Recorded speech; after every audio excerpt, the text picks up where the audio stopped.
Welcome.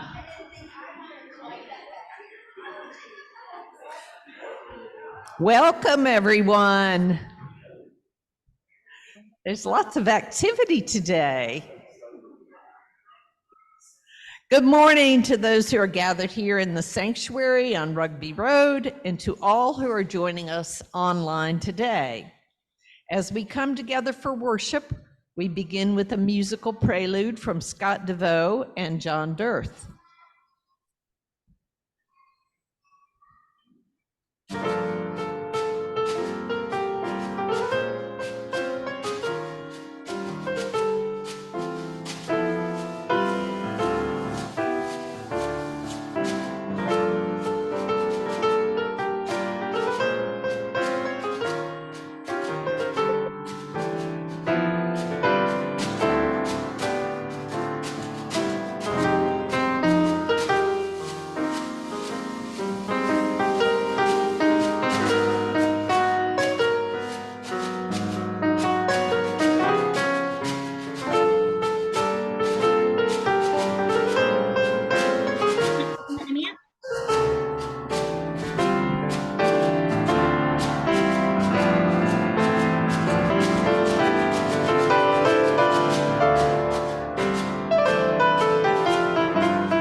Thank you, guys.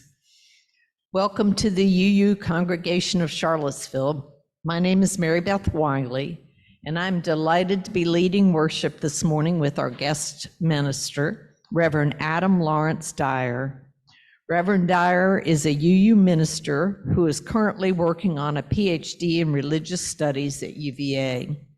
Some of you may recall that Reverend Dyer is also a very talented singer, and he sang at 2 services last fall. Welcome, Reverend Dyer. This sanctuary was built over 70 years ago on land that was the homeland of the Monacan people, and that was once cared for by enslaved people from Africa and their descendants. We honor all who dwelt here and all in our congregation whose lives led to this moment of gathering. I invite you to take a moment to greet others who are with us in worship. Those online can unmute and say hello, and those in the sanctuary or social hall are welcome to greet your neighbors, especially those you may not know. Hello, hello, hello. Hello, everybody. Hello, everybody. Hi. Hi, y'all. Hi, everybody. Good morning. Morning. Nice to see all the shiny faces. Yes, it Yeah, is. beautiful Happy day out Sunday. there. Yeah. Shiny faces.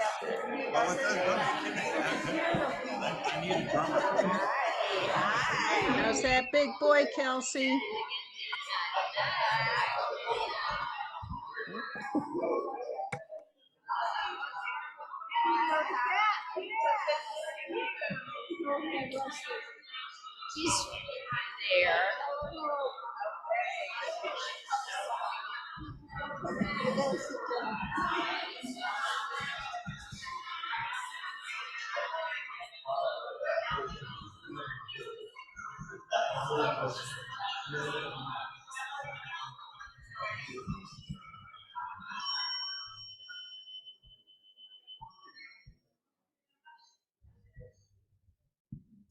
We offer a special welcome to newcomers and invite you to join us for fellowship after the service in the social hall. Feel free to use one of our red coffee mugs, which are for newcomers to our congregation. Seating is also available in the social hall, where there's a live stream of the service. Everyone is welcome here in the sanctuary, but if you need a roomier space, the social hall can be a good option. Many thanks to all the folks helping us share worship both here and online, our greeters, ushers, and hospitality and logistics team, and special thanks to our AV tech, Sean Scally, supporting the dual platform worship both online and here on Rugby Road. Do we have a board member here today? Okay.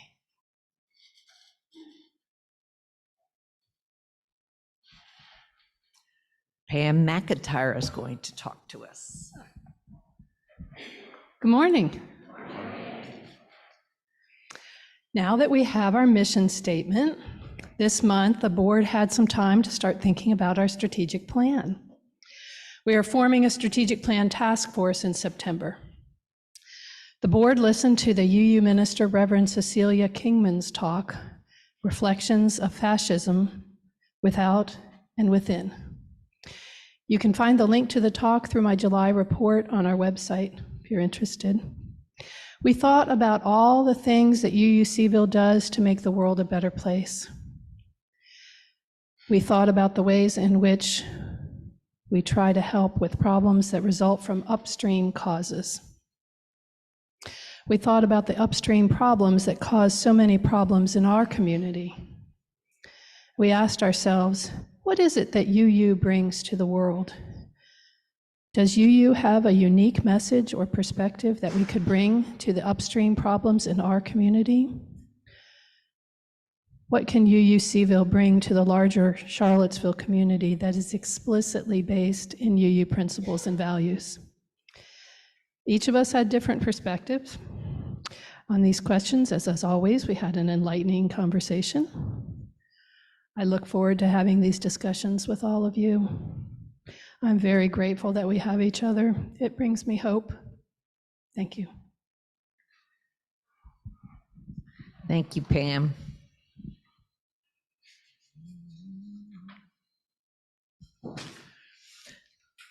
And for our announcements, as you probably know, Reverend Tim and Reverend Leah have been taking time away from leading worship during the month of July. We're blessed to have a wonderful group of guest speakers and worship leaders, including Reverend Adam Lawrence Dyer. Reverend Leah returns to pulpit next Sunday, and Reverend Tim will lead the remainder of the services in August. The Communications Committee is currently updating the entire online presence and could use some current reviews of our congregation posted on Google and on the church Facebook page. If you have any questions about posting a review, email communications@uucharlottesville.org. There will be a memorial service on August the 2nd at 2 p.m. for John Lineweaver. Please consider bringing a platter of finger food by 1:30. Please consider donating household items to the yard sale, which will be held August 19th. And after the service, join us for coffee and conversation in the social hall.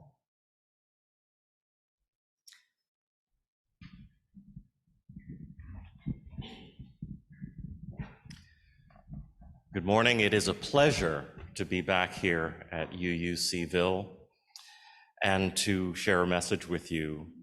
All of the quotations and the readings, and of course my call to worship right now, these are all words from Reverend Dr. Howard Thurman. The first step toward love is a common sharing of a sense of mutual worth and value. This cannot be discovered in a vacuum or in a series of artificial or hypothetical relationships. It has to be in a real situation, natural, free.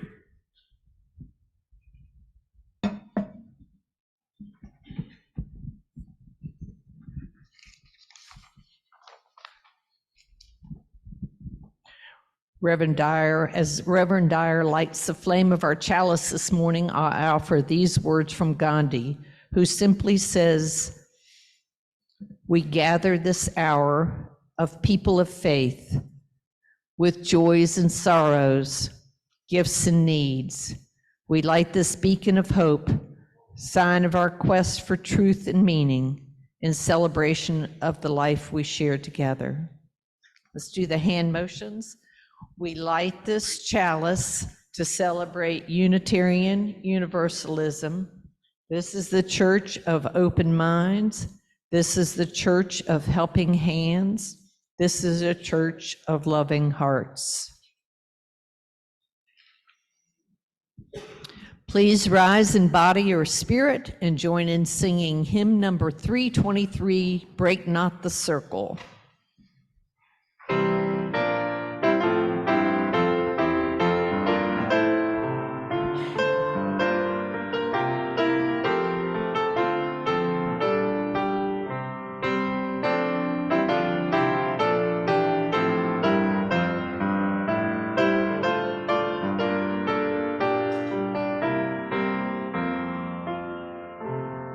Break not the circle, love enabling love, where people grow forgiven and forgiving. Break not that circle, make it wider still, till it includes, embraces all the living. Come join at this our love that comes to love.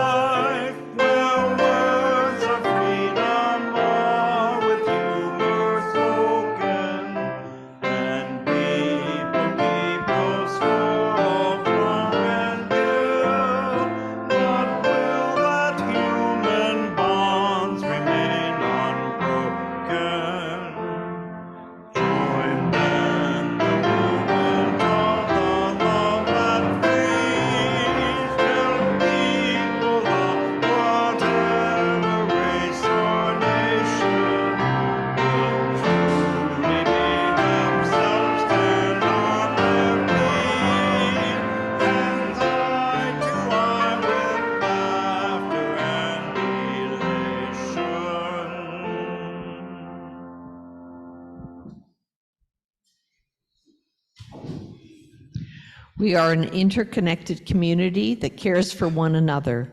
Part of how we embody this care is by making time to share the joys and sorrows we hold in our hearts. We hold this and all the joys and sorrows that remain unspoken, but deep in our hearts. This community offers its love and support to what is closest in our hearts.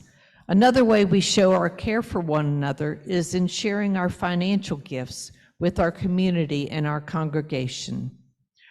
Our social action collection for this month of July is for the Buck Squad, whose mission is to reduce gun violence in Charlottesville through violence interruption. The Buck Squad organizes weekly patrols as they canvass high-risk neighborhoods to assist in de-escalating any potentially violent situations.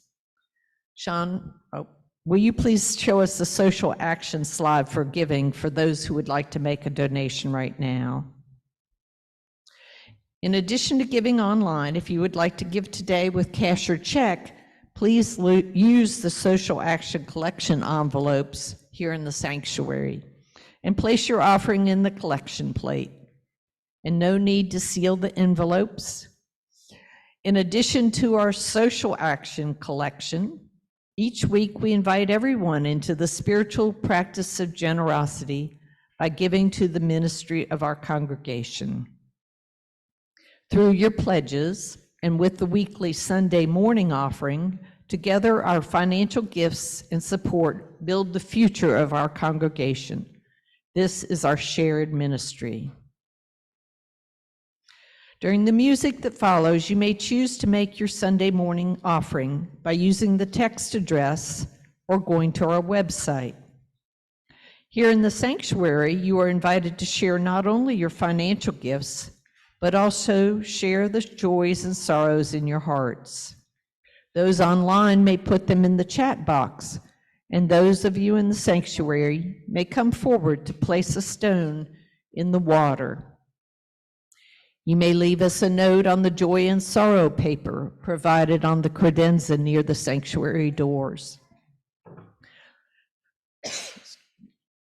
Let us dedicate all the many gifts we share with one another by saying, "We accept your gifts with gratitude.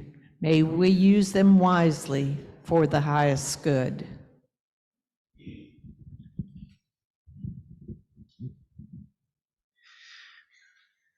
For this offertory, I need your help. I need you all to sing a drone, which means you go, ooh, or or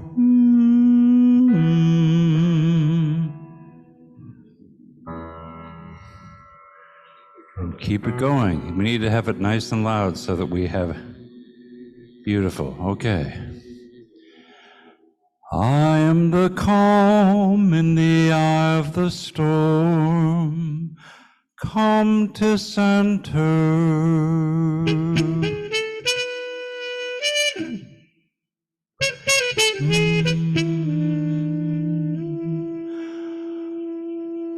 I am the calm in the eye of the storm, take a rest.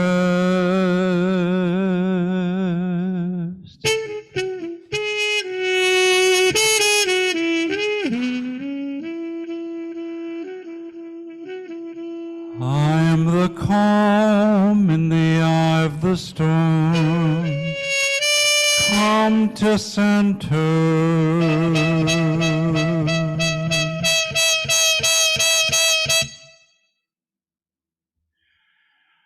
I'm the calm in the eye of the storm, you can rest.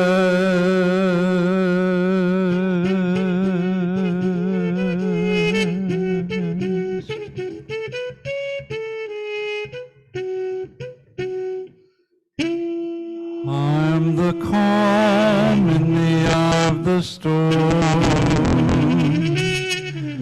come to center.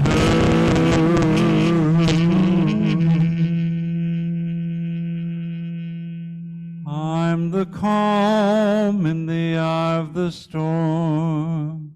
You can rest.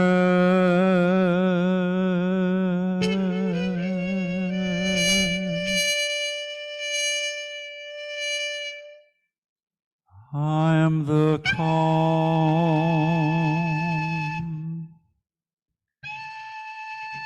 I am the calm.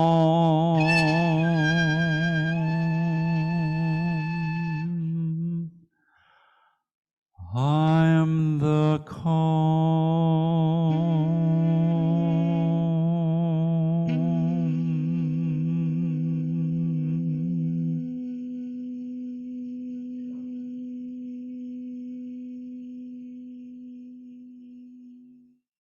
Thank you.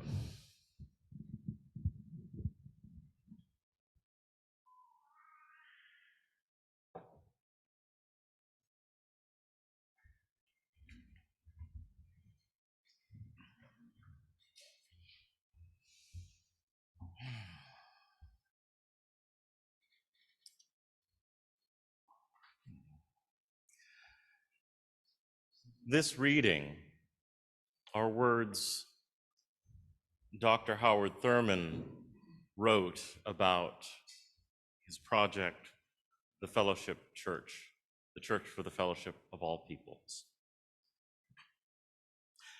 The Fellowship Church is dedicated to seeking the answer to several crucial questions for Christianity and democracy. First, is it possible to establish islands of community or fellowship in a sea of religious and social strife with any hope of their resolving the strife? Second, is it possible for an authentic interracial and intercultural church to develop, a church that will not be largely dominated by one particular group with some other group on the fringes? Third, is it possible for a Negro and white minister to share the leadership of such a church on the basis of their respective gifts rather than on the basis of their group affiliations? And fourth, how fundamental and of what kind will be the opposition to the development of the idea in practice, both from ecclesiastical interests and other interests in the community? What steps will be taken to neutralize its effect and to defeat its purpose? And I want to begin by first offering gratitude and thank yous to Reverend Tim, Reverend Leah, for opening their pulpit to me, for the support, Mary Beth, and Scott, and John, and Sean, and the whole team bringing together worship this morning. And yesterday morning, when I booted up my computer to get started editing this message for today, the image on the screen was of a very serious-looking white ibis, if we can have it. There we go. Now, if you can see this image, you will see the bird's intense stare from a red face with a long, rather dangerous-looking red bill from a snowy white head and body atop spindly red legs. The image of this bird is intended to evoke Sanibel Island in Florida, which it does quite effectively. And this creature is also a little intimidating, which is also appropriate to Florida right now. Little personal fact. Until I went to California to study for the ministry, the two places I had lived the longest in my life were New York, where I was born, and Florida. If you haven't had the great privilege of visiting Florida, I encourage you to do so before one needs a special passport to get across the border, because clearly that is the way things are headed. Now, having spent so much time there, it's heartbreaking to read about people leaving the state because of the many different ways in which they feel unsafe in their lives and lifestyles. I get it. I've lived all over the country and in several places outside of the US, and each time I go somewhere new, I do a kind of safety check. Am I safe as a Black person?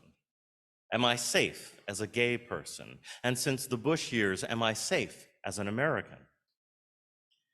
It may give folks a little bit of a chuckle to hear someone talk like this, and I imagine it would be perplexing to someone who has not had to live that cautiously. At the same time, this is my reality. When I said I wanted to move to New Mexico in the 1990s, which I ended up not doing for other reasons, the first thing my mother asked was, do they kill Black people there? She was serious. This is a form of the talk that you hear about that parents of Black children give their kids, and it becomes an internalized talk one gives oneself as you get older. I had to do that with Charlottesville too, particularly on the heels of August 12, 2017, and recognizing the lack of LGBTQ supports in the city and county as well. One does not grow up haunted by the images of lynching and Emmett Till when those bodies look like an autobiography and not think twice about every country road, every late night walk, every interaction with law enforcement, literally every step you take everywhere.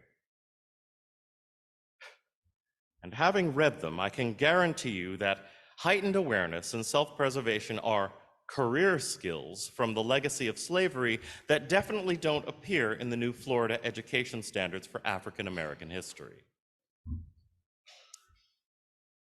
But regardless of politics, Florida is both beautiful and important.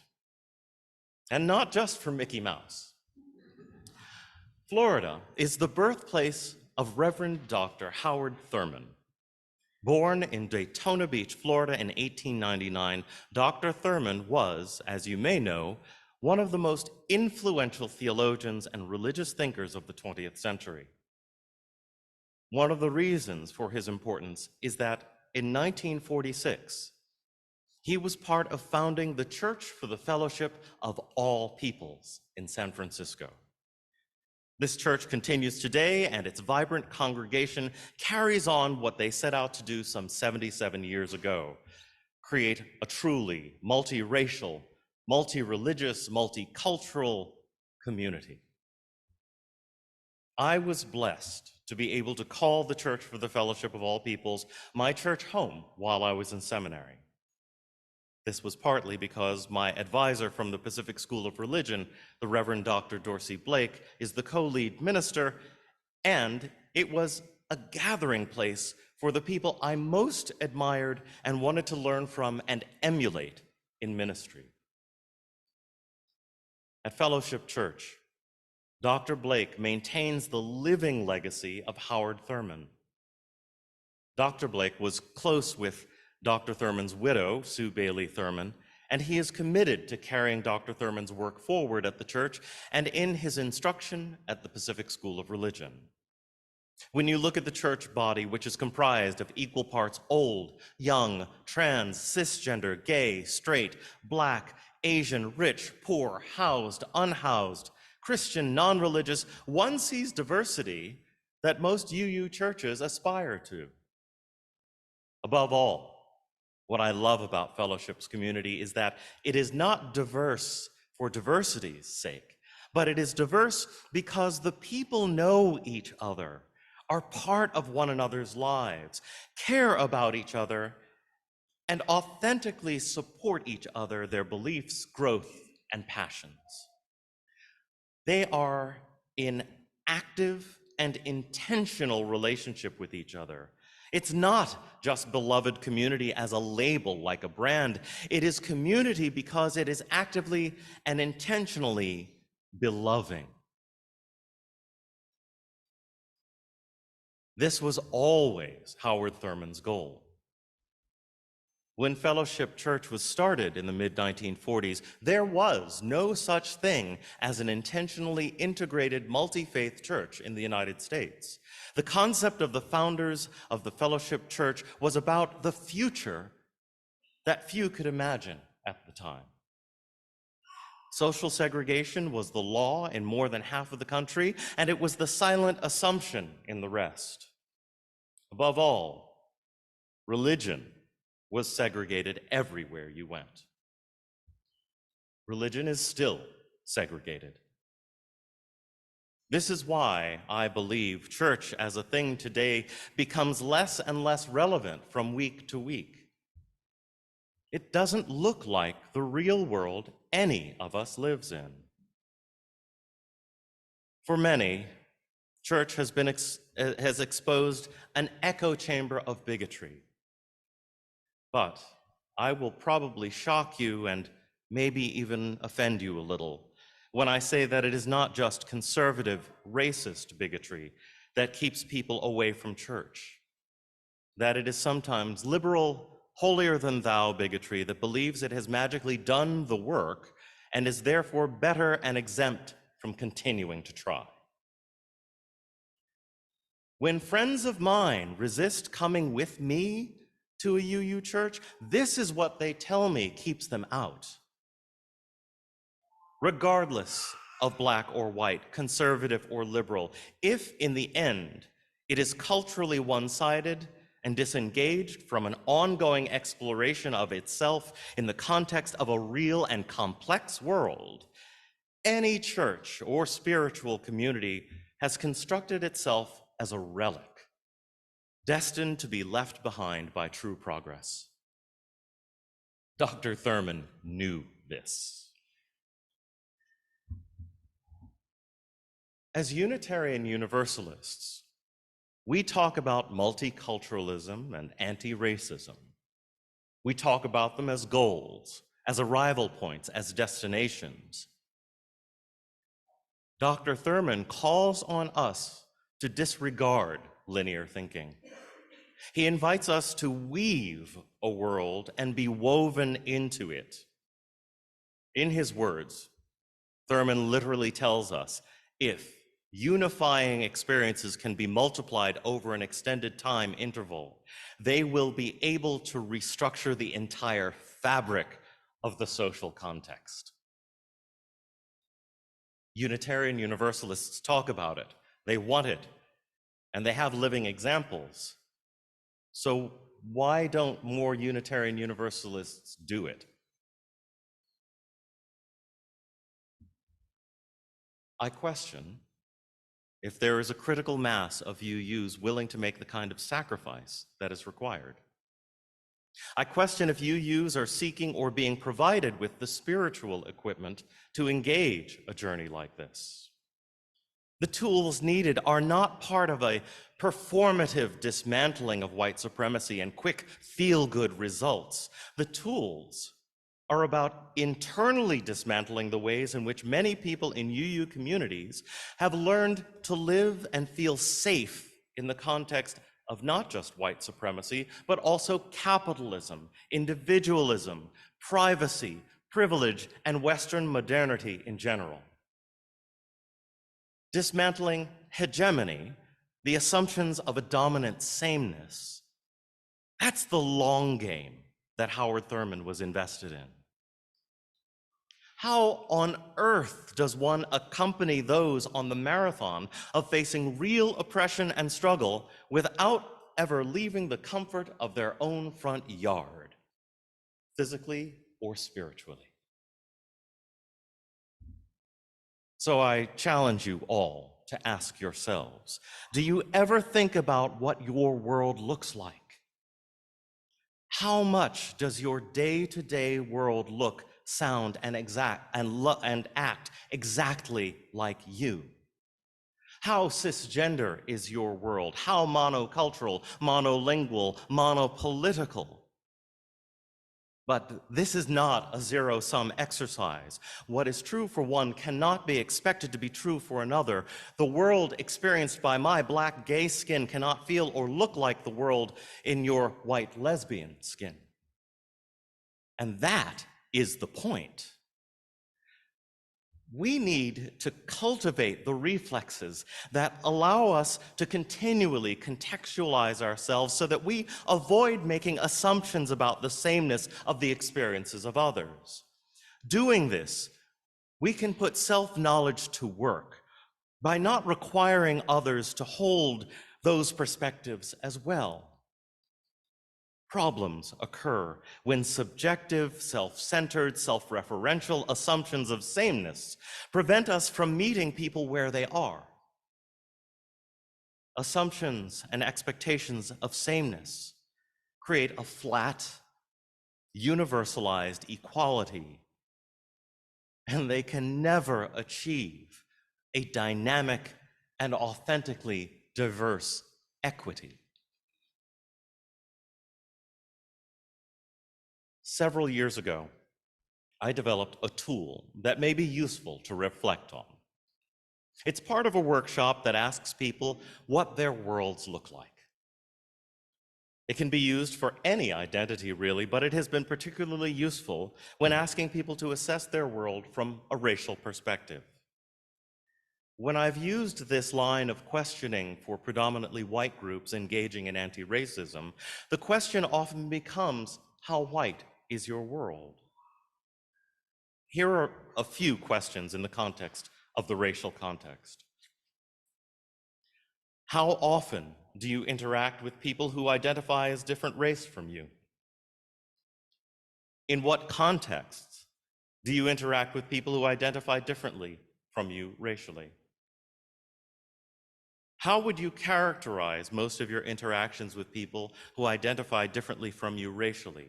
Transactional, personal, educational, entertainment, service-related, etc.? And then I ask people to answer those questions without including me as part of their answers.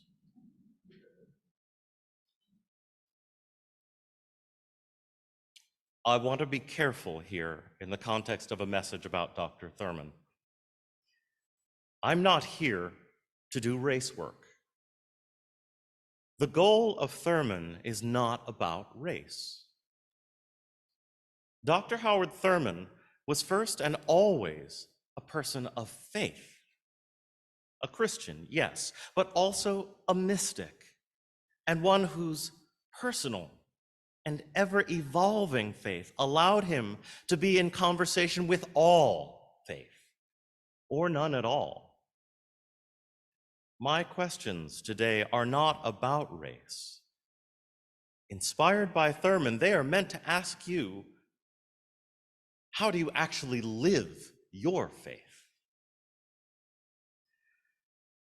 Theologically, you may be most familiar with the impact that Dr. Thurman had on Martin Luther King Jr. It is Thurman's travel to India and his interactions with Gandhi and his learning from scholars and everyday people in India that helped him embrace nonviolence as a spiritual gift, which he then conveyed to his students, including King. Interestingly, nonviolence for Thurman is not first about activism or civil rights, though it informs this stance. Nonviolence is part of Thurman's commitment to faith, specifically mysticism. For Thurman, what is mystic is not something wacky, fantastic, or unimaginable, but it is what is simple, present, and still. The constant that is both held and not held. What I have found most inspiring in Dr. Thurman's work at the church, in print, and as scholarly inspiration is how this stillness and this presence, this nonviolence, manifests in the intentional work of integration. Imagine a mysticism that strips away social constructs and invites intentional shared humanity. Throughout his explicitly theological writing, Dr. Thurman is consistent in calling for an integrated world that isn't integrated for integration's sake, but that asks us to look at the question of integration as an outgrowth of our relationships. It is not just racial integration, but cultural and relational integration. An integration of presence. In many ways, it is the act of desegregation and integration as acts of relational nonviolence that become most important. In his essential book, Jesus and the Disinherited, Dr. Thurman wrote about the state of religion from his perspective as a Christian. American Christianity has betrayed the religion of Jesus almost beyond redemption. Churches have been established for the underprivileged, the weak, the poor, on the theory that they prefer to be among themselves. Churches have been established for the Chinese, the Japanese, the Korean, the Mexican, the Filipino, the Italian, and the Negro with the same theory in mind. The result is that in the one place in which normal, free contacts might be most naturally established, in which the relations of the individual to his God should take priority over conditions of class, race, power, status, wealth, or the like, this place is one of the chief instruments for generating barriers. It is clear that working as part of the team that brought together the Church for the Fellowship of All Peoples, Howard Thurman created a living example of the vision that he believed would counteract this primary failing in American Christianity and in the United States in general. The example from Fellowship Church is rich and offers a real lesson in the living beloved community. In his 1966 essay, Desegregation, Integration, and the Beloved Community, Dr. Thurman explains, during the years when the Church for the Fellowship of All Peoples in San Francisco was being developed, it became increasingly clear that the mere presence of people of different ethnic or cultural backgrounds in the membership did not mean that the church itself was integrated. The coming together of people in such institutions must be rooted in natural communal association. They must be able to participate meaningfully in the various phases of their living if their relationship in more formal ways is to be positive and creative. How do you participate meaningfully in the various phases of each other's living? Can you, as Unitarian Universalists in community, be more vulnerable, more accessible, more humble? Are UUs willing to be part of the fabric and not just a collection of shiny individual threads?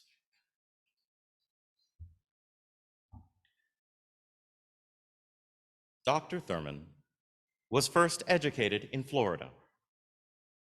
There, he was born into a reality of the legacy of slavery, a world where no matter what useful skills you had acquired as a slave or a sharecropper, if your skin was black, you were paid less, you were segregated, and you were in constant danger of mutilation, rape, or death just because of your skin color.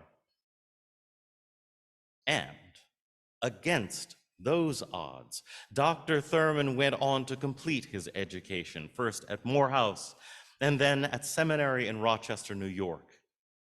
Eventually, he moved on to distinguished professorships at Howard University and Boston University.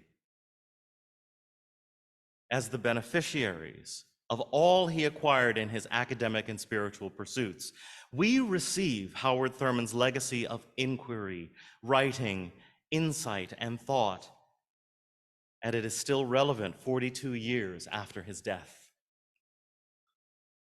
Thurman touches us in a world that longs to heal its racist wounds. Most magically, Reverend Dr. Howard Thurman left us with the model for living the beloved community in the Church for the Fellowship of All Peoples. I am humbled to have been so generously given one of the seeds that that community carries out in the world. Sharing it is just one small part of honoring this legacy. And maybe by doing so, together, we can restructure the entire fabric of the social context. May it be so.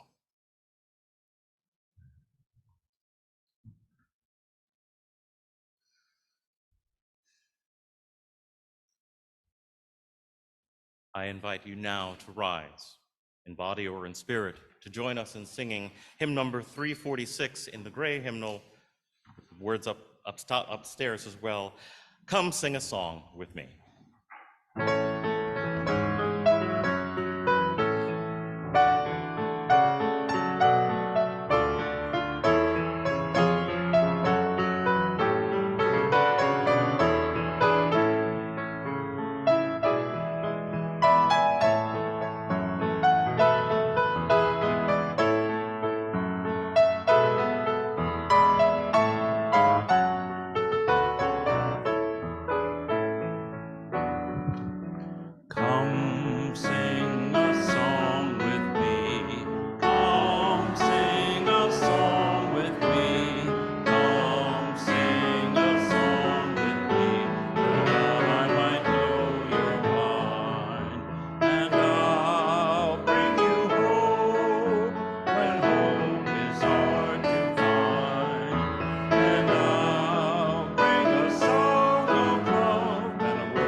Mary Beth, I'll invite you to come extinguish our chalice while you hear these words again from Reverend Dr. Howard Thurman as our benediction. That which makes any community become the beloved community is the quality of the human relations experienced by the people who live within it. The term itself is an abstraction. It becomes concrete in a given time and place in the midst of living human beings. It cannot be brought into being by fiat or by order. It is an achievement of the human spirit as people seek to fulfill their high destiny as children of God. Go in peace.